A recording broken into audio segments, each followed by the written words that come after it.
आज भी वही बाकरामत वली हैं वो।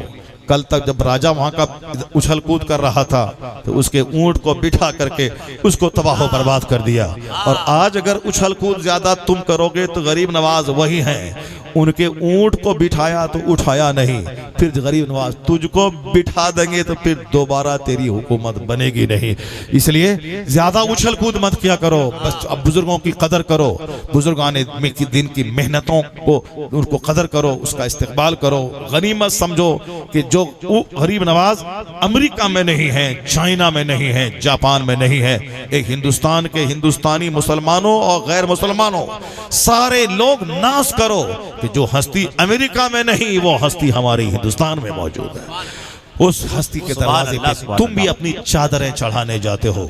साहब दिल्ली का राजा अपनी चादर अजमेर भेजता है, क्यों? उसे मालूम है ये जाहिरी कुर्सी है, असल कुर्सी तो वहां है, पूरे भारत की निगरानी वहां से की जा रही है। मगर क्या करेंगे, शरारत का पुतला इन बुजुर्गों की तरफ भी आंख उठा के देखता है। तो खैर उसका काम है वो देखता रहे, हमारा काम यही है कि हम सिर्फ मोबाइल नहीं चलाएं, सोशल मीडिया पे नहीं रहें। हमारा काम इबादत, रियाजत, तिलावत, दुआ, दुरूद, बुजुर्गान दीन की जिंदगी का मुताला, कसरत से कुरान पाक पढ़ना, कसरत से दुरूद पढ़ना।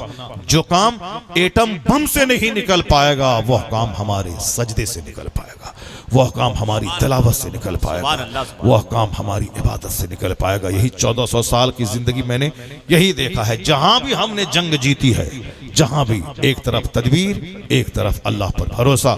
सबसे पहली ग्रेटेस्ट वार ऑफ इस्लाम मैदान बद्र में 313 का जज्बे शहादत से सरशार होकर मैदान में जाना, लड़ने की तैयारी करना, उधर मुस्तफ़ा का झूम झूम कर रो रो कर अल्लाह से दुआ करना, इधर तलवार उधर मुस्तफ़ा की दुआ, दोनों जब बढ़ी फिर आसमान से 5000 फरिश्ते पे आ गए।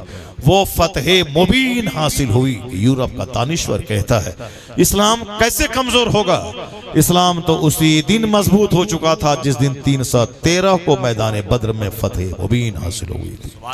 उसी दिन इस्लाम का खूंटा मजबूत हो चुका था जिस दिन सबसे बड़ी फतह हासिल हुई थी। आज हमारे बच्चे चाहते हैं गुंडागर्दी करते हैं, डकैती करें और काफिरों से लड़ें, नहीं होगा। वो लुच्चा लफंगों का काम है गुंडागर्दी करना, लड़ना झगड़ना। और तुम जो चाहता है कि हम नाच कूद करके और मुहर्रम में लाठी भांग करके हम काफिरों को डरा दें, नहीं होगा। हमारी ताकत का राज, सबसे बड़ी ताकत रूहानियत है, सबसे बड़ी ताकत सुभान अल्लाह, सुभान अल्लाह। हम तुम्हें मालूम है कि जब बगदाद तबाह हो रहा था तो उसको उजड़ने से बचाने के लिए एक फकीर की रूहानी ताकत ने उसको बचाया है। जब बगदाद लुट चुका था, कई हजार लाशें सड़ रही थी, उसकी खोपड़ी की मीनार बना के तातारियों ने वहां शराब पिया था। किसी को विश्वास नहीं था कि दोबारा बगदाद आबाद हो पाएगा। लेकिन जब अल्लाह ने दोबारा आबाद करना चाहा, गौसे आजम का एक दुबला पतला शहजादा तातारी पहलवान को एक तमाचा मारा, उसकी खोपड़ी बहुत दूर जाके गिरी। उसकी ताकत को देखकर उस फौज का जनरल कलमा पढ़ के मुसलमान हो गया। फिर वही तलवार जो मुसलमानों की गर्दनें काटी थी, वो तलवार का रुख कुफ्र की तरफ हुआ। वो सारे तातारी कलमा पढ़ के मोमिन हुए, कुफ्र को खदेड़ा गया। फिर बगदाद ऐसा आबाद हुआ कि पहले से ज्यादा बारौनों शहर बन गया। अल्लाह ताला बदकार मुसलमानों को सजा देने के लिए काफिरों को मुसल्लत करता है, और जब इनको सजा मिल जाती है इनकी बदकारी की, और काफिर कहता है अब इस्लाम को अपने अपने नहीं दूंगा, तो अल्लाह ताला उसी को कलमा पढ़ा के इस्लाम का काम ले लेता है। यह है 1400 साल से। सुभान अल्लाह, सुभान अल्लाह। इसलिए जो कुछ भी हो रहा है मेरी बदअमली की सजा है। मेरे बर्थडे पार्टी बच्चों का होता है, अंग्रेजों जैसी पार्टी, शादी ब्याह काफिरों जैसी 1-1 करोड़ की शादी, 2-2 करोड़ की शादी। मेहनत मजदूरी करके नमाज छोड़ के बम्बई में पैसा कमाया और एक दिन में उसको ताश के पत्तों की तरह उसको उड़ा दिया। नहीं नहीं, मुसलमानों की शादी मुस्तफ़ा के फरमान की रोशनी में मस्जिद में होगी।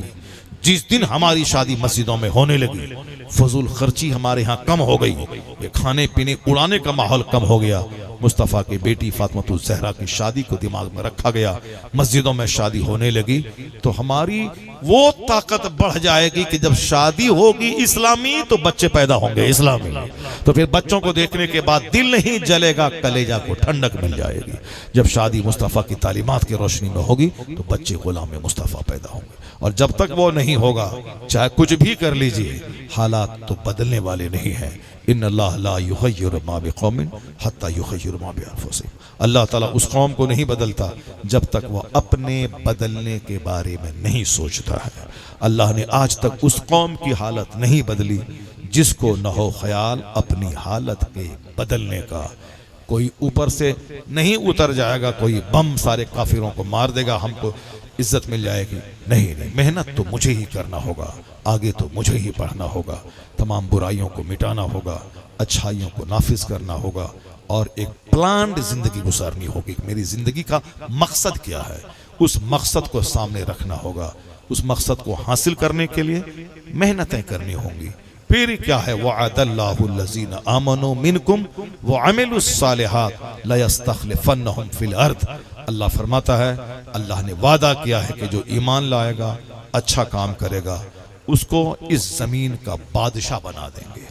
रूए जमीन की सल्तनत इंतजार कर रही है। सल्तनत जो टाइम बर्बाद करे, जिसके पास न इल्म हो, न अक्ल हो, न अमल हो, न बहादुरी हो, उसको अगर हाकिम बना दिया गया तो तबाही तो होगी दुनिया की। इसीलिए बादशाहत के लिए इल्म, अक्ल चाहिए और बहादुरी चाहिए। औरंगजेब 50 साल हिंदुस्तान का हाकिम रहा, तहज्जुद पढ़ने वाला, असर की नमाज़े सुन्नते गैर मुअक्कदा पढ़ने वाला। वो आदमी शेर सामने आया था तो पांव पकड़ के फाड़ने वाला। ये है तहज्जुद भी और नवाफिल का एहतमाम भी। और इस कदर ताकत के शेर को फाड़ दे। 30 साल तक दुश्मनों को हिलाता रहा साउथ में, और पूरे हिंदुस्तान का बाताज बादशाह 50 साल तक बना रहा औरंगजेब। टीपू सुल्तान जैसा आदमी शेर को देखा जंगल में आ रहा था, लपक के पांव पकड़ा, फाड़ दिया। और फिर वो आदमी जो तहज्जुद मैदान जंग में नहीं छोड़ता था, असर की सुन्नत गैर मौक़दा नहीं छोड़ता था। हमारे बच्चे आज बोलने में कमाल समझते हैं, काफिरों की तरह बोलना, अल्हड़ों की तरह चिल्लाना, जानवरों की तरह रात गुजारना और गधों की तरह दिन गुजारना। हदीस में आया है, वो तबाह बर्बाद हो पर लानत है जो दिन गधों की तरह गुजारे और रात मुर्दों की तरह गुजारे। जैसे दिन गधे की तरह ये दुकान वो दुकान, यहाँ वहाँ खूब मारे फिरता रहा, न जोहर न असर न मगरिब। दिन गधों की तरह चक्की खींचते हुए, धोबी का गधा कपड़ा धोते हुए, घाट घर खाली सामान दुकान मॉल यहाँ वहाँ, गधों की तरह दिन भर, रात मुर्दा की तरह सो गया। न तहज्जुद, न इशा, न फजर। तो क्या कहा गया, उस पर वो बंदा किस कदर खसारे घाटे में है जो रात मुर्दों की तरह सोता हो और दिन गधों की तरह मेहनत करता हो। अक्लमंद है वो जिनका एक एक लम्हा दुनिया और आखिरत दोनों की सोच लिए हुए गुजरता हो।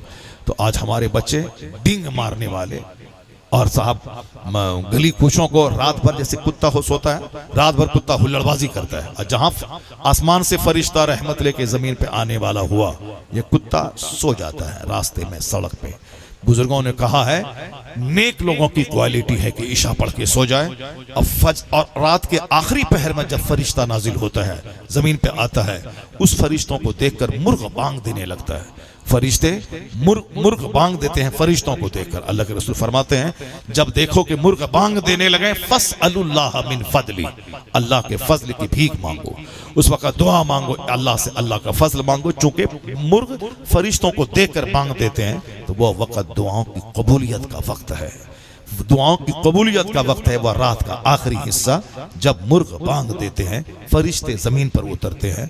मगर कुत्ता क्या करता है, रात भर हुल्लड़बाजी करता है, ये गली वो गली, ये वहां चौराहा वहां, 10 कुत्ता यहाँ 10 कुत्ता वहां। तो और जहां रात का आखिरी हिस्सा आया, फरिश्तों के आने का टाइम हुआ, कुत्ता सो जाता है नदी के नाले के किनारे बीच रास्ते में सो गया। तो कहा बुजुर्गों का तरीका है इशा पढ़ के सोए और फरिश्तों के आते वक्त में जाग करके अल्लाह की इबादत करे। और शैतान का तरीका है, कुत्तों का तरीका है, हुल्लड़बाजी करे रात भर, ये चौराहा वो चौराहा, ये दालान ये पुल वो पुलिया, यहाँ मोबाइल चलाना, वहाँ हुल्लड़बाजी करना, वहाँ सूंघते रहना। और उसके बाद जहां फरिश्तों के आने का टाइम हुआ, जूता पहने सो गया। अब उठा कब, दिन के 10 बजे। आज काफिर जाग गए, सेहत चाहिए उसको, तो सुबह 4 बजे उठ करके वो योगा करते हैं ताकि हमको सेहतमंद जिंदगी मिले। वो सेहत पाने के लिए 4 बजे उठते हैं, जबकि हमारे पैगंबर ने नमाज फज्र के लिए ताकीद की रकअतल फज्र खैरु मिन दुनिया व मा फीहा, फजर की 2 रकात नमाज दुनिया और जो कुछ दुनिया में है उससे बेहतर है। फजर की नमाज के लिए बंदा उठ जाए, 1000 योगा एक तरफ, फजर की नमाज एक तरफ। ये बात तो हम कहते हैं, यही बात डॉक्टर मुरली मनोहर जोशी ने दोहराया था आज से 6-7 साल पहले। योगा के शिविर में भाषण देते हुए कहा था कि योगा का तरीका जितना भी है सेहतमंद रहने के लिए, वो सारे तरीके एक तरफ। मैं जब नमाज को देखता हूँ ऐसा लगता है कि नमाज से बढ़कर कोई योगा नहीं है, और नमाज देने वाले मोहम्मद अरबी से बढ़कर कोई तबीब, कोई डॉक्टर नहीं है। ये कौन बोला? भाजपा पार्टी का cadre leader doctor Manohar Joshi, जो कभी वजीर तालीम रहा है। उन्होंने कानपुर के योगा शिविर में तकरीर करते हुए कहा था, नमाज को जब मैं देखता हूँ, खड़ा होना, रुकू में जाना, सजदे में जाना, ध्यान केंद्रित करना, और हर दिन 24 घंटे में 5 बार जाना, या और हर रकात में कई बार खड़ा होना, हर नमाज के टाइम में कई बार कहते हैं जब मैं इसका सजदा, इसका रुकू, इसका क़याम, इसका कंसंट्रेशन, ध्यान, जब ये सब मैं देखता हूँ तो ऐसा लगता है कि इससे बढ़कर कोई योगा नहीं है। और जिस मोहम्मद अरबी ने ये नमाज का सिस्टम दिया है, उससे बेहतर कोई डॉक्टर नहीं, उससे बेहतर कोई तबीब नहीं है। तब ने डॉक्टर बर्नार्ड शॉ ने बोला, he must succeed in solving its problems as much needed peace and happiness. जो मुस्तफ़ा के उसूल और ज़ाब्ते को अपनी ज़िंदगी में नाफिज करेगा, वह ज़रूर अपने मसले के हल करने में कामयाब हो जाएगा। अल्लाह तबारक व तआला हमको और आपको, दुनिया के सारे मुसलमानों को अच्छी बुद्धि दे, अच्छी समझ अता फरमाए। पागलों की तरह जो जीने की एक लत लगी है, इससे तौबा करके पक्का सच्चा मोहम्मदी बनने की तौफीक अता फरमाए। औलिया और सालिहीन के सजदों की खैरात अल्लाह अता फरमाए। हम सबों के दिल दिमाग में इबादतों का शौक अल्लाह अता फरमाए। बुराइयों और गुनाहों के कामों से नफरत अता फरमाए। आमीन। व आखिरु दावाना अल्हम्दुलिल्लाहि रब्बिल आलमीन। मुस्तफा। मगर इन गरीबों को गरीबी ने तबाह किया। नमाज इसके लिए बोझ बन गई, रोजा इसके लिए बोझ बन गया, जबकि इस पर हज फर्ज नहीं था जिसमें 5 लाख लगते हैं। इन पर ज़कात फर्ज नहीं थी कि पाई पाई का हिसाब जोड़ के ज़कात निकाले, 1000 है तो कितना, 1 लाख है तो कितना, 1 करोड़ है तो कितना। ये सारा हिसाब मालदारों पे है। मालदार इस माना कर खुश नसीब है, कुर्बानी करे सवाब पाए, सदक़े फित्र निकाले सवाब पाए, उश्र निकाले अज्र पाए, ज़कात निकाले माल भी बढ़े और जन्नत भी मिले, हज करे दुनिया में गरीबी भी मिटे और माल भी बढ़े और जन्नत भी उसको मिले, मदरसे में करोड़ों दे दे, मस्जिद में करोड़ों दे दे। यानी मालदारी अल्लाह ने दी थी, वो उस मालदारी का सही यूज करता तो फिर क्या होता कि मालदारी उसके जन्नत जाने का जरिया बन जाती। इसी मालदारी की वजह से वह जन्नत खरीद लेता। गरीब चाह करके भी 1 बैग सीमेंट मस्जिद में नहीं दे पाएगा, लेकिन वह 1000 बोरी सीमेंट मस्जिद में दे सकता है, उसके पास पैसे मौजूद है, वह पैसे की वजह से जन्नत खरीद लेता। मगर शैतान ने उस मालदार को तबाह किया गरीबी का डर दिखाकर, और यह गरीब सिर्फ नमाज रोजा अदा करता, इस पर बेशुमार ड्यूटीज नहीं है, न हज की ड्यूटी, न ज़कात की ड्यूटी, न फित्रा की ड्यूटी, न उश्र की ड्यूटी, न इस पर गरीबों की मदद करने की ड्यूटी, न बीमारों के इलाज कराने की ड्यूटी, कोई ड्यूटी नहीं है। यह सिर्फ नमाज रोजा जिसमें पैसा नहीं लगता अदा करें और कूद के जन्नत चले जाए। मगर इसको भी शैतान ने तबाह किया। गरीबों के मोहल्ले में ज़िना, गरीबों के मोहल्ले में अफीम, गरीबों के मोहल्ले में चरस, गरीबों के मोहल्ले में सूद, गरीबों के मोहल्ले में शराब, गरीबों के मोहल्ले में मुश्तज़नी, गरीबों के मोहल्ले में इक़लामबाजी, गरीबों के मोहल्ले में सुबह से शाम तक 10 बार लड़ाई। यानी जो गुर्बत उसको जन्नत ले जाने का जरिया थी, मालदारों से 500 साल पहले ये जन्नत चले जाते। इसको बेशुमार हिसाब से बचाया गया था, इसको ज़कात के हिसाब से बचाया गया था, हज के हिसाब से बचाया गया था, लेकिन जहालत ने इसे तबाह किया, नफ्स की गुलामी ने इसे बर्बाद किया। जो जन्नत जाने का जरिया था, न दुनिया ही में चैन मिला, गरीबी में ना अच्छा से खाया, ना अच्छा पहना, ना अच्छा घर बनाया, यहाँ भी एक एक दाने को तरसता रहा, मरने के बाद खतरनाक आग में झुलसने के लिए तैयार जाता रहा। मालदार लोग जिसे दुनिया में जन्नत खरीदने के लिए पैसा दिया था, मस्जिद, मदरसा, खानका, गरीब, मिस्कीन, बेवा, मजदूर की खिदमत करके जन्नत खरीद लेता, मगर इसे भी नफ्स की गुलामी ने तबाह बर्बाद किया। हज में सुस्ती, ज़कात में सुस्ती, गरीबों की खिदमत में सुस्ती, उश्र में सुस्ती, और फिर मालदारी का इस्तेमाल ऐश करने की वजह से घर में 1-1 लाख रुपए की LED टीवी, 10 कमरे हैं, 10 टेलीविजन, ताकि यहाँ से उठ के वहां नहीं जाना पड़े। रात भर तमाशे, दिन भर तमाशे, कॉमेडी, यहाँ कहा, यहाँ मौज मस्ती। यहाँ एक बाप है जो उधर मोबाइल लेकर अजनबी औरतों से चैटिंग कर रहा है, एक माँ है जो दूसरे अजनबी मर्दों के साथ मोबाइल पे चैटिंग कर रही है, जवान भाई वो अलग गर्लफ्रेंड से चैटिंग कर रहा है, जवान बहन वो अलग बॉयफ्रेंड से चैटिंग कर रही है। यानी वो घर 50 करोड़ का बनाया है कि तवाइफ का अड्डा बना दिया है, जहां सारे लोग अपने अलग अलग अजनबियों से चैटिंग कर रहे हैं। वो साहब जिना के कीड़ों से आंखों को मसमूम कर रहे हैं। अपने घर को उन्होंने जिनाकारी की तहलीज पे लाके खड़ा कर दिया। जो दौलत जन्नत जाने का जरिया थी, नफ्स की गुलामी ने उसी दौलत को उसे जहन्नम जाने का जरिया बना दिया। तो फी नफ्स ही गरीबी बुरी चीज नहीं है और मालदारी बुरी चीज नहीं है। मालदारी में भी जन्नत जाने का एक जबरदस्त मौका, अपॉर्चुनिटी है, और गरीबी में भी जन्नत जाने का अपॉर्चुनिटी है। शर्त है नफ्स की बात ना माने, दुनिया की बात ना माने, मुस्तफा की बात माने। अगर मालदार है तो यही मालदारी जन्नत ले जाने का जरिया है। अगर मुस्तफा की गुलामी है तो वही गरीबी मालदारों से पहले जन्नत ले जाने का जरिया। सुभान अल्लाह। नारे तकबीर, नारे रिसालत, जश्न ईद मिलादुन नबी जिंदाबाद, उर्से मुक़द्दस जिंदाबाद, मसलके आला हज़रत जिंदाबाद। सुभान अल्लाह, सुभान अल्लाह। जिंदगी में सरकार दो जहां अलैहिस्सलाम की हयात तैयबा का मुताला करना एक पढ़े लिखे आदमी के लिए भी, एक अनपढ़ के लिए भी, एक गरीब के लिए भी, एक मालदार के लिए भी, मर्द के लिए भी, औरत के लिए भी, सब के लिए कितना जरूरी है, इसी नुक्ते नजर से आप समझ सकते हैं।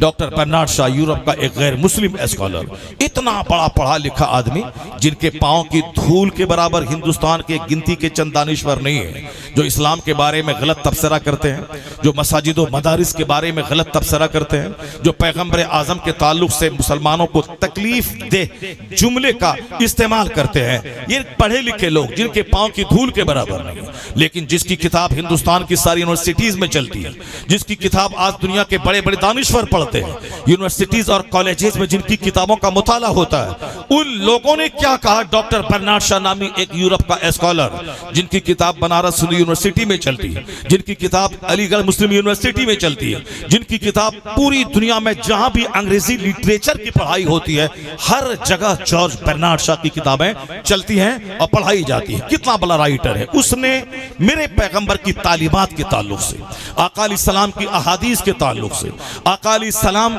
की जो इरशादात हैं उसके ताल्लुक से क्या जबरदस्त कोटेशन उन्हें दिया है। वो कहते हैं, he must be called the saviour of humanity if a man like him were to assume the dictatorship of the modern world he must succeed in solving its problems as much needed peace and happiness. यह कोई हिंदुस्तान का दानिश्वर नहीं बल्कि 7 समंदर पार Europe का दानिश्वर है। ये कोई छोटा मोटा पढ़ा लिखा आदमी नहीं, जिसकी किताब आज 50 साल से दुनिया के कॉलेजेस में पढ़ाई जाती हैं, एमए पोस्ट ग्रेजुएशन में। वो जबरदस्त राइटर, उसने कहा, क्या कहा उसने, वो कहते हैं कि इस दुनिया में जो आग लगी है, बेचैनी की आग, हर तरफ जो एक बेइत्मीनानी का माहौल है, हर दिन मसाइल से घिरती दुनिया जा रही है, इसका हल कहाँ है? लोग तलाश करते हैं, हल नहीं मिल रहा। वो कहते हैं इस्लाम के पैगंबर मोहम्मद अरबी सिर्फ मुसलमानों के पैगंबर का नाम नहीं है, वो मानवता के रक्षक का नाम है, ह्यूमैनिटी के प्रोटेक्टर का नाम है, इंसानियत के मुहाफिज का नाम है। वो गैर मुस्लिम क्रिश्चियन, वो कहता है, मैंने जो पढ़ा है, मैंने जो मुताला किया है, मैं फैक्ट की बुनियाद पर कहता हूं, मैं कोई मोबाइल देखकर नहीं, या दूसरों की हवाई वाली बातों पे नहीं, या किसी फिल्मी बातों पे नहीं, बल्कि वो कहते हैं फैक्ट की बुनियाद पर मैंने जो स्टडी की है, मैंने जो किताब का मुताला किया है, उस मुताले की बुनियाद पर मैं कह सकता हूं कि मोहम्मद अरबी अलैहिस्सलाम इस रुए जमीन के मानवता के सबसे बड़े रहबर, सबसे बड़े प्रोटेक्टर, सबसे बड़े मुहाफिज का नाम है।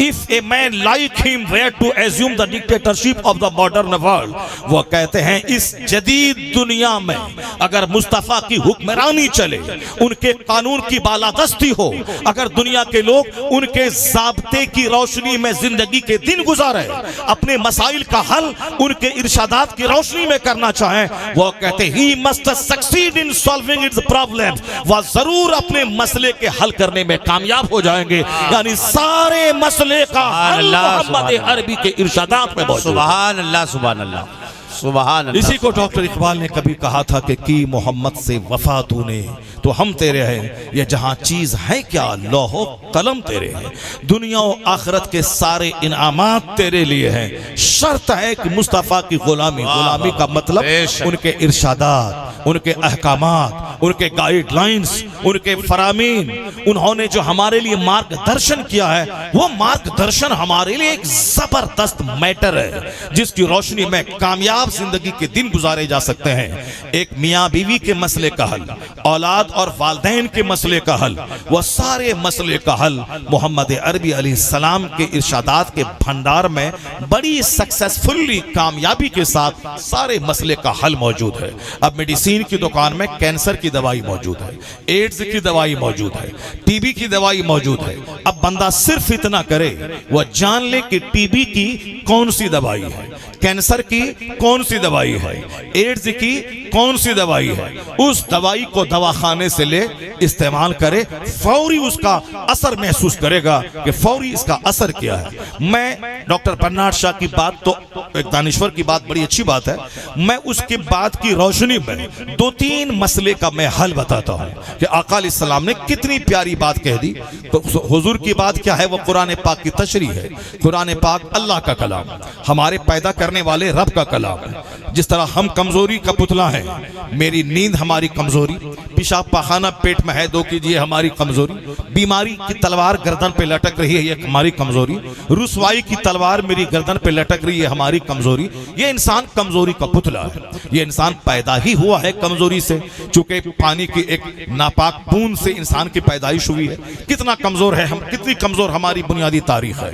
लोग नहीं गौर करते हैं, नहीं सोचते हैं, अलग बात है, पर हम कमजोर हैं। हमारी कमजोरी यह है कि जिस कतरे के निकलने के बाद मियाँ बीवी का अंग अंग नापाक हो जाता हो, उसी कतरे से मेरी पैदाइश हुई है। हमारे बदन में कोई कुत्ता टच कर जाए, मेरी गोद में कुत्ता बैठ जाए, अब मेरे सारे कपड़े में पेशाब पाखाना लग जाए, गुस्ल फर्ज नहीं है। जहां नाजासत है उसको धो दें, आप पाक हो जाएंगे। लेकिन एक कतरा है जिसके निकलने के बाद सर से लेके पांव तक सारा अंग अंग नापाक हो जाता है। एक बाल के बराबर भी कोई जगह सूखी रही तो 50 बाल्टी पानी से नहा लें, गुस्ल नहीं होगा। वह कौन सा कतरा है, वो वही है नुत्फा, मनी का कतरा, जिसको अगर निकल गया वो फिर सर से लेके पांव तक सारा अंग नापाक होता है। उसी नापाक कतरे से पैदाइश हुई है इस हजरत इंसान की। अल्लाह कहता है फलयनजुरिल इंसान मिम्मा खुलिक मिम्मा इंदाफि यखरुजु मिन बैनि सुल्बि व तराइब इन्नहु अला रजइही लकादिर।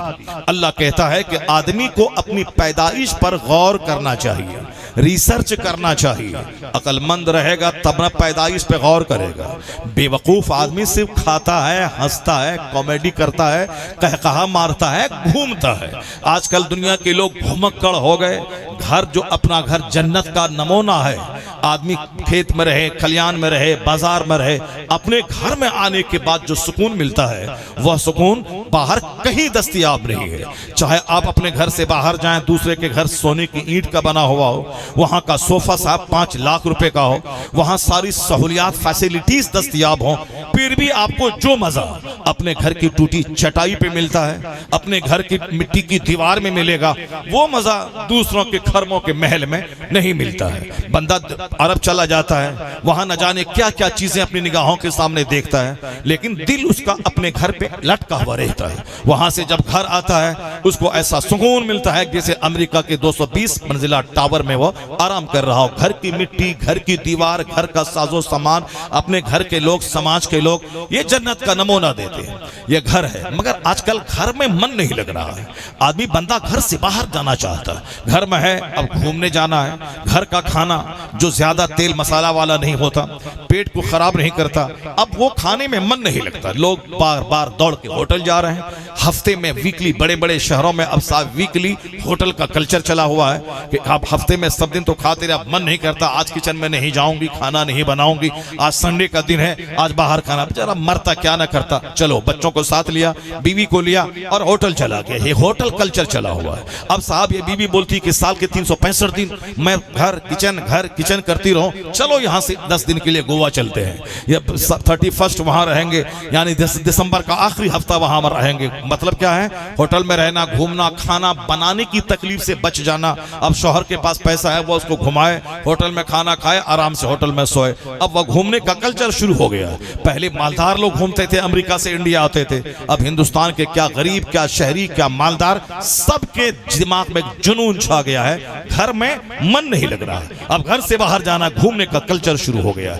घर जो जन्नत का मजा देता था, अब वो घर में मन नहीं लग रहा, अब वो बाहर जा रहा, बाहर घूमना चाह रहा, बस अब मौज मस्ती करना चाह रहा, सच्चाई से हटकर दूर, अपने घर में मन नहीं लगता, बाहर का कल्चर इसको पसंद है, बाहर घूम रहा है। तो क्या मतलब, बाहर घूमने के बाद एंजॉय मिल जाएगा, बाहर घूमने के बाद वो बंदा की जिंदगी में मस्ती आ जाती? नहीं, जब तक वो 10 दिन घूमता रहा उसी तक उसका मन लगता है। लेकिन जब वो घर आ जाता है, फिर वही लड़ाई है, फिर वही झगड़े हैं, फिर वही दिन रात की तकरार है, दिन रात के झगड़े हैं। तो 10 दिन घूम करके घर वापस आ गया, तो फिर क्या हुआ उस घूमने का मतलब? पैसा खर्च हुआ, टाइम गया, एंजॉय भी, हकीकी एंजॉय तो बाहर कहां मिलता है, वो घर आ गया। मगर एक कल्चर शुरू है, वो गया है सिंगापुर तो हम भी जाएंगे, वो गया है रमजान में उम्रा के लिए 5 बार तो हम भी उम्रा के लिए जाएंगे। ऐसा नहीं कि इबादत के लिए जाएं, वहां की एक नेकी 1 लाख के बराबर है, वहां का एक रोजा 1 लाख के बराबर है, वहां एक खत्म कुरान करेंगे तो 1 लाख खत्म कुरान के बराबर होगा। नहीं, वो अपनी बीवी, अपने बच्चे के साथ गया है, मुझे भी जाना। एक उम्रा का कल्चर शुरू हो गया। महानगरों में, बंबई में, बेंगलोर में, दिल्ली में, बड़े शहरों में एक उम्रा का कल्चर शुरू हुआ है। वो गया है, हम हज फर्ज है, हज नहीं कर रहा है, उम्रा का कल्चर शुरू हो गया। जबकि उम्रा फर्ज नहीं है, हज फर्ज है, और हज फर्ज हुआ था 10 साल पहले। और हज में जितना डिले करेगा उतना ही बड़ा गुनाह उसके नामे अमाल में लिखा जाएगा। उम्रा किया कि नहीं किया इस सवाल नहीं होगा, क्योंकि हज के साथ उम्रा होता ही है। लेकिन ये अलग से उम्रा का कल्चर, ये सिर्फ किताब देख करके नहीं, मुंह देख के शुरू हुआ है। वो जा रहा है तो हम भी जाएंगे, वो गया है तो हम भी जाएंगे, मेरा रिश्तेदार गया है तो हम भी जाएंगे, मेरा फूफा गया है तो हम भी जाएंगे, मेरे समाज का मालदार गया है तो हम भी जाएंगे। बच्चा बोलता है कि अब वो गया है तो हम भी जाएंगे। और उम्रा के लिए बंदा उठा चला गया। जैसे नमाज फर्ज है, बंदा घर से निकला मस्जिद चला गया। जैसे ज़कात फर्ज है, अपने माल का हिसाब लगाया, ज़कात कितनी निकली और गरीब को दे दिया। लेकिन यहाँ चूंकि उम्रा के लिए जाने से पहले एक बाज़ाब्ता फंक्शन ऑर्गेनाइज होता है, और वो फंक्शन होता है, ये अमीर गरीबों को, रिश्तेदारों को दावत दी जाती है। अब वहाँ साहब वीडियो शूटिंग हो रही है, अब घरों को सजाया जा रहा है, उम्रा और हज मुबारक के बोर्ड लगाए जा रहे हैं, और 10-20 गाड़ी के साथ उसको साहब सी ऑफ करने के लिए जा रहा है, उसको इस्तेकबाल करने के लिए जा रहा है। ये जो देखने में जो अच्छा लगता है, अब यहाँ शौक जगह कि हमको भी जाना है, हमको भी ऐसा करना है। 50-100 लोग उनसे मिलने आ गए, वो गुलाब का माला डाला जा रहा है, उसको साहब तोहफे दिए जा रहे हैं। वो फर्ज अदा करने की नीयत नहीं है। अल्लाह रब्बुल इज्जत ने नमाज फर्ज किया है, नमाज अदा कर नहीं रहा। हज फर्ज नहीं है, उम्रा फर्ज नहीं है, गरीब है, उसके पास माल नहीं है, मगर चाहत है उम्रा करने की। ये चाहत शैतानी चाहत है। क्यों? नमाज फर्ज आज़म है, जो हज से बड़ा फर्ज है, यह सबसे बड़ा फर्ज है। ये फर्ज अदा कर नहीं रहा है, मगर उसको उम्रा के लिए जाने की चाहत, जो गैर जरूरी चाहत है। उम्रा फर्ज है नहीं, नमाज फर्ज है, और नमाज पढ़ने मस्जिद जाता नहीं, मगर उम्रा करने के लिए जाना चाह रहा है। इसका मतलब है वो शरीयत देख के नहीं जाना चाहता, वह दूसरों का माहौल देख के, दूसरों का मुंह देख के, अपने गांव समाज के रिश्तेदारों का कल्चर देख करके, उनके जाने का अंदाज देख करके, उनके 10 गाड़ी आगे पीछे फूल माला का कल्चर देख के उनको एक ख्वाहिश पैदा हो रही, वो किया है तो हम भी करेंगे। दूसरों का मुंह देख रहा है। नमाज जरूरी है, 5 वक्त फर्ज है, और 10 साल के बाद से मार के बच्चों को नमाज पढ़ाने का आदेश है। गरीब, अमीर, फकीर, मिस्किन, देहाती, शहरी, मर्द, औरत, सब पर फर्ज है।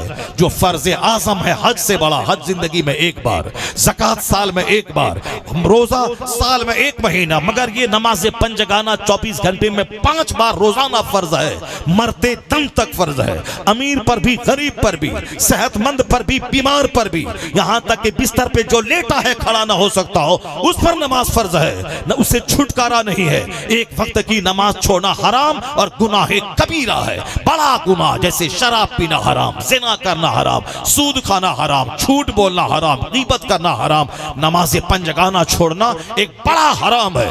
यानी जिसके बदले में यूं कह लिया जाए कि अगर कोई 10 साल शराब पिए सच्ची तौबा करे तो अल्लाह माफ कर देगा, लेकिन किसी पर नमाज फर्ज हुई 15 साल में, वह नमाज शुरू करे 25 साल में, या 10 साल की नमाज उसके जिम्मे कज़ा है।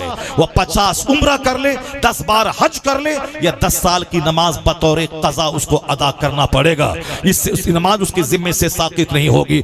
जब भी उसके दिल में चोट लगेगी कि मुझको इबादत करना चाहिए, तो उसको इबादत करते हुए जितने साल की नमाज कज़ा हुई है उसको तो अदा करना पड़ेगा, इसके जिम्मे से साकित नहीं होगी। अब आप समझ सकते हैं इस नजरिए से नमाज कितना बड़ा फर्ज है, नमाज छोड़ना कितना बड़ा गुनाह है। 10 साल शराब पीऊं तौबा करूं तो माफ कर देगा, लेकिन 10 साल नमाज छोड़ूं तो तौबा करने से माफ नहीं होगा गुनाह, बल्कि यह नमाज जिम्मे रहेगी, इसको पढ़ना पड़ेगा।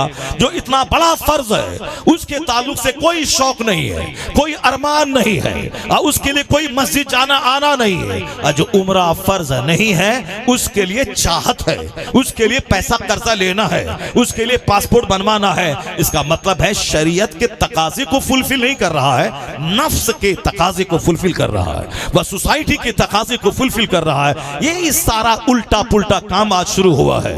मतलब है घूमना, नाम है उम्रा का, उम्रा के बहाने घूमना है। मक्का की इलेक्ट्रिसिटी, मक्का की बिजली, वहां की सड़कें, वहां की एयर कंडीशन बसें, एयर कंडीशन होटल, वहां की आइसक्रीम, वहां का जबरदस्त 3 टाइम बफे सिस्टम का खाना, वह सब एक 15 दिन उम्रे में, हज के मौसम में 40 दिन लगे ताकि घर के काम से छुट्टी मिल गई, चलो रमजान का उम्रा मक्के में मनाया जाए, सारा रमजान वहां मना। सब पैसों का कमाल है। और फिर औरतों का कमाल है, औरतों ने प्रेशर बनाया कि मदीना जा रहा है, नाम मदीने का है, और काम रमजान की मसरूफियत और भीड़ भाड़ से बचने का है कि रमजान में इफ्तार बनाओ, उसके लिए समोसा बनाना है, उसके लिए बहुत सारा आइटम बनाना है, पकोड़ा बनाना है। अब मालदार है, चलिए रमजान मदीने में गुजारेंगे। अब एक शौहर बेचारा क्या करेगा, मदीना का नाम सुनने के बाद तो ऐसे ही हर आदमी साहब इश्क और मोहब्बत की वादी में सैर करने लगता है। मदीने का नाम बीवी ने लिया है, तो बीवी ने नाम मदीने का लिया है, मदीने की मोहब्बत में नहीं लिया है।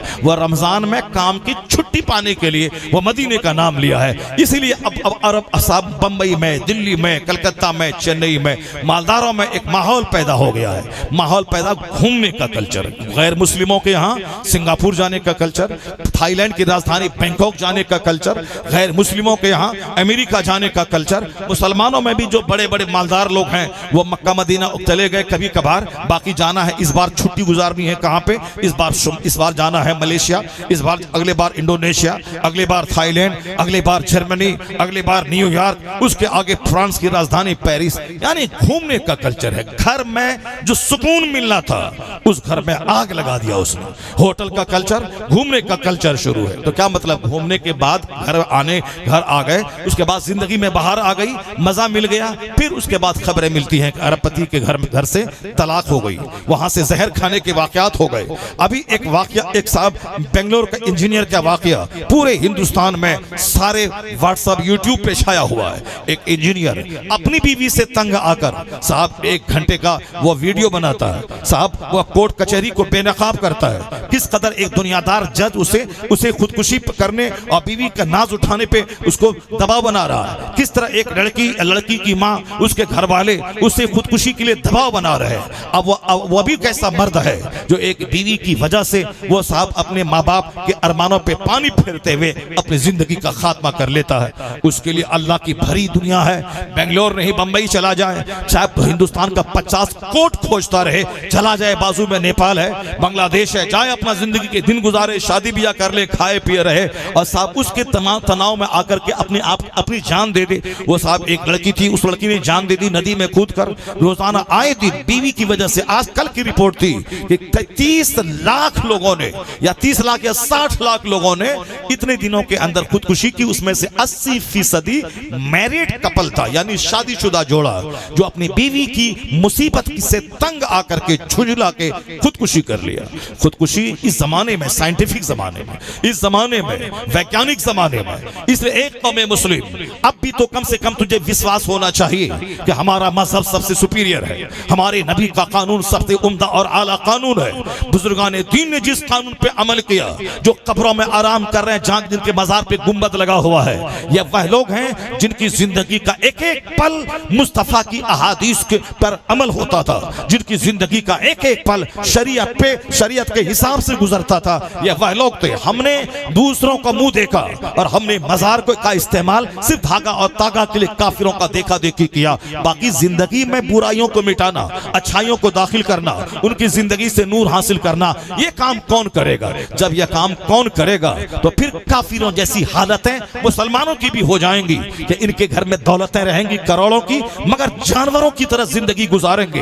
इनके घर में भी तकरार, इनके घर में भी तलाक, इनके घर में भी बेशुमार लड़ाइयां, इनके घर में सुकून नाम की कोई चीज नहीं रहेगी। क्योंकि सुकून सिर्फ मुसलमान का टाइटल लगाने से नहीं मिलेगा, बल्कि सुकून वहां मिलेगा जहां जिंदगी हदीस कुरान के मुताबिक गुजारी जा रही हो। जिस मुस्तफा का कलमा पढ़ा है, उस मुस्तफा के इरशादात के साई में जिंदगी गुजारी जा रही हो, वहां तब सुकून अल्लाह ने रखा है, वहां सुकून है। न कि सिर्फ मुसलमान का टाइटल लगा लिया, बाकी शादी ब्याह काफिरों जैसी, घर मकान की तामीर काफिरों जैसी, बच्चों का बर्थडे पार्टी काफिरों जैसी, शादी ब्याह अकीका खतना वलीमा सब काफिरों जैसा, रहने का अंदाज, जीने का अंदाज, बाल बच्चों का जींस टी शर्ट पहनाना सब काफिरों जैसा, सोच समझ रात दिन काफिरों जैसी। यानी सिर्फ दुनिया की हवस, दुनिया की भूख, आखिरत के बारे में कभी ना सोचना कि हमको अल्लाह ने पैदा किया है, अल्लाह को हिसाब देना है, उस रब करीम की मर्जी के मुताबिक मैं जिंदगी गुजारूं। अपने बाल बच्चों के दिमाग में मैं बता दूं कि हमें मरना है, कयामत के दिन हिसाब किताब देना हर स्याह सफेद का। जब बच्चे नहीं जानेंगे हिसाब किताब आखिरत क्या है, वो बच्चे सिर्फ मौज मस्ती और लग्जरियस लाइफ गुजारेंगे। वो तो बच्चे जहां लग्जरियस लाइफ काफिरों के साथ मिले उसके साथ भाग जाएंगे। अगर लड़की को पता चल जाए कि अब मौज मस्ती करनी है किसी गैर मुस्लिम लड़के के साथ, वहां वो भाग जाएंगे। ये 100% कसूर उस माँ बाप का है जो अपने बच्चों को जन्नत की बात नहीं बताई, आखिरत की बात नहीं बताई, मुस्तफा की हदीस नहीं बताई। तो फिर वो बच्चे जानेंगे कैसे कि हम पैदा क्यों हुए हैं, हमें मरना है, हिसाब किताब देना है। दुनिया का 100 साल किसी तरह से गुजार लेनी है जहां खरबों साल की जिंदगी आखिरत की है। असल आराम वहां का, असल लज्जतें वहां की बाप ने कभी बताया नहीं। तो हमने कभी आलिमों के पास आके तकरीर सुनी नहीं। तो हम तो यही सुने हैं कि फला गया बंबई, वहां कमाया और साहब 10 बिल्डिंग खरीद लिया, फला गया अमेरिका, वहां फ्लैट खरीद लिया, फला गया लखनऊ, वहां उन्होंने 50 करोड़ का विला बना लिया। तो अब हमारे बच्चों के सामने वही है, लग्जरियस लाइफ का नक्शा है। जो मकान बना ले वही कामयाब है, जो गाड़ी खरीद ले वही कामयाब है, जो बंबई में 5 फैक्ट्री डाल ले वही कामयाब है, जो साहब खूबसूरत लड़की से शादी कर ले वही कामयाब है, जो काम करने वाले लड़के से शादी कर ले वही कामयाब है। तो अब उसके सामने दीन ईमान आखिरत की बात हुई नहीं। तो अब वह कामयाब वो है जिसके पास माल हो, जो खूबसूरत हो। अब खूबसूरत कोई एक रमेश उसको मिल गया, अब वह रमेश के पास माल भी है, उसके पास खूबसूरती भी है। अब अब्दुल्ला की बेटी उसके साथ भाग गई। क्यों? बाप ने तो बताया था जिंदगी वही है जिसमें रंग हो, जिसमें बहार हो, जिसमें माल हो, जिसमें इंजीनियरिंग हो, जिसमें मेडिकल साइंस हो, जिसमें जॉब हो, जिसमें मकान हो, जिसमें गाड़ियां हो। मुसलमान से शादी करे, उसके पास ना जॉब है, ना उसके पास माल है, इसके पास माल भी है, इसके पास जॉब भी है, ये स्मार्ट भी है, खूबसूरती भी है। तो खूबसूरती की बातें हमने घर में की, मेरी बच्ची ने खूबसूरत चेहरा देखा, दीन ईमान लूटा करके उसी के साथ भाग गई। हमने मकान और पैसे की बात की, मकान पैसा जॉब उनको उनके पास थी, फिर उनको उनका चेहरा देखा, उसके साथ भाग गई। अब कौन डफली बजाते हो कि मुसलमानों की लाखों बेटियां गैर मुस्लिमों के साथ भाग गई। ना कोई मौलाना बचा पाएगा, ना कोई मौलवी बचाएगा, ना कोई तहरीक बचाएगी, ना कोई नेता बचाएगा। एक तरीका है कि अपने बाल बच्चों की घुट्टी में इस्लाम पिला दे, आखिरत की बात बता दे, जन्नत की बात रोजाना कर। ये बता के 70 साल की जिंदगी 5 मिनट की कहानी है। असल आराम आखिरत का, असल जिंदगी आखिरत की, जहां का एक दिन 50,000 साल का होगा। वो माँ बाप कामयाब है जो अपने बच्चों को जन्नत की बात बताने में कामयाब हो गया, आखिरत का नक्शा उसके दिमाग में डाल दिया। अगर आपने डाल दिया तो कोई वहां लग्जरियस लाइफ गुजारने का सपना नहीं रहेगा। वह जानेगी अगर ईमान लूट गया, मैं जवान शादी कर लूं उसके साथ में जाके, जवानी कितने दिनों की रहेगी? 10 साल 20 साल या 20 साल 20 सेकंड है दुनिया की। 70-80 साल के बाद मर के वजूद जाना है, रब के पास हिसाब किताब देना है। या ना जवानी रहेगी, ना वो हमको वह बचाए जाएगा, न बुढ़ापे में तो सारा ऐश जवानी का किरकिरा हो जाएगा। असल आराम आखिरत का, असल राहत आखिरत की। तो अगर हमने ये बताया होता, तो अगर मेरी बेटी को कोई काफिर 1 करोड़ रुपया देकर या फिर वो 1 करोड़ का गहना देकर ईमान लूटना चाहता, तो मेरी बच्चियां कहती मैं तेरे माल पे थूक दूंगी, मगर हम अपने ईमान का सौदा नहीं करेंगे, क्योंकि जवानी कब तक रहेगी, जिंदगी कब तक रहेगी। मैं डॉक्टर बन जाऊं, इंजीनियर बन जाऊं, 50 करोड़ का बंगला बना लूं, कितने दिन तक मैं ऐश करूंगी। ये दुनिया का 70-80 साल 1 सेकंड की तरह है। तो जिसके घर में आखिरत की कहानी है, जन्नत की कहानी है, बुजुर्गाने दीन की कहानी है, उसकी बेटी कुंवारी रह जाएगी मगर किसी काफिर के साथ नहीं भागेगी। इसलिए आज अगर ईमान लूट रहा है, बेटियां लूट रही हैं, हमारे जोकर बच्चे काफिर बन रहे हैं, यह 110% माँ बाप का कसूर है। जो जिस तरह का कल्चर देगा उसी को बच्चा अपनाएगा। आखिरत का कल्चर दे दें, मुस्तफा का कल्चर दे दें, दीन भी बचेगा, ईमान भी बचेगा, जन्नत भी बचेगी, उक़बा भी बचेगा। सुभान अल्लाह। नारे तकबीर, नारे रिसालत, उर्से मुक़द्दस, मसलके आला हज़रत हज़रत अल्लामा डॉक्टर मुफ्ती शहरयार साहब क़िबला। सुभान अल्लाह, सुभान अल्लाह।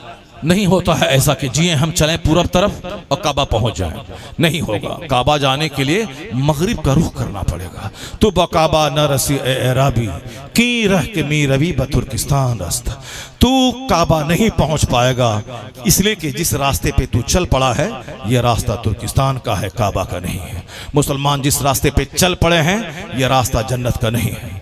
यह रास्ता कुफरिस्तान तक तो ले जाएगा मगर यह रास्ता जन्नत तक नहीं ले जाएगा। मुसलमान बनने का नाम सिर्फ कलमा पढ़ना नहीं है, बल्कि मुसलमान बनने का नाम है सर से लेके पांव तक, अंदर से लेके बाहर तक पक्का मोहम्मदी बन जाना है, मोहम्मदी बन जाना। ये मुसलमान होने का नाम है। अब जहां तक सवाल रहा, वह इंजीनियर था, 1 लाख महीना कमा रहा था, उसने जहर खा के क्यों मर गया? वो जान क्यों दे दी? क्यों जान दे दी? इंजीनियर 1 लाख महीना, गांव कूचे का कोई चरस पीने वाला, अगर वो खुदकुशी कर लेते चलो ये चरसी था, पागल था, मजनू था, लेकिन इंजीनियर 1 लाख कमाने वाला क्यों जान दिया? वो अभी चूंकि इसकी कहानी ट्रोल हो गई, सारे लोग देख रहे हैं, इसलिए लोग जान गए। लेकिन इस तरह के हजारों नौजवान रोजाना जहर खा के मर रहे हैं। एक लड़का था हमारे समाज का, नात पढ़ता था और धीरे धीरे शोहरत हो रही थी, अच्छी आवाज की मालिक था, अच्छी आवाज का मालिक था। लेकिन अब जाहिर सी बात है, बरसात के जमाने में प्रोग्राम नहीं चलता है, बरसात के ज़माने में हम लोगों के प्रोग्राम नहीं चलते हैं, हम लोग फ्री रहते हैं। तो गांव घर के लोग मुंतजिर रहते हैं कि बरसात के ज़माने में यानी जुलाई अगस्त सितंबर में हजरत को बुलाएंगे, अपने घर में मिलाद करवाएंगे और इजीली आराम से उन दिनों में तारीखें मिल जाती हैं और गांव घर में महफिलें मिलाद से यहाँ पढ़े वहाँ पढ़े गए, ऐसा होता रहता। और अब मसरूफियत के ज़माने में अभी लोग बोलेंगे मेरे इलाके के लोग फरवरी की 5 तारीख दीजिए, नहीं भाई, 1 फरवरी से लेकर 28 फरवरी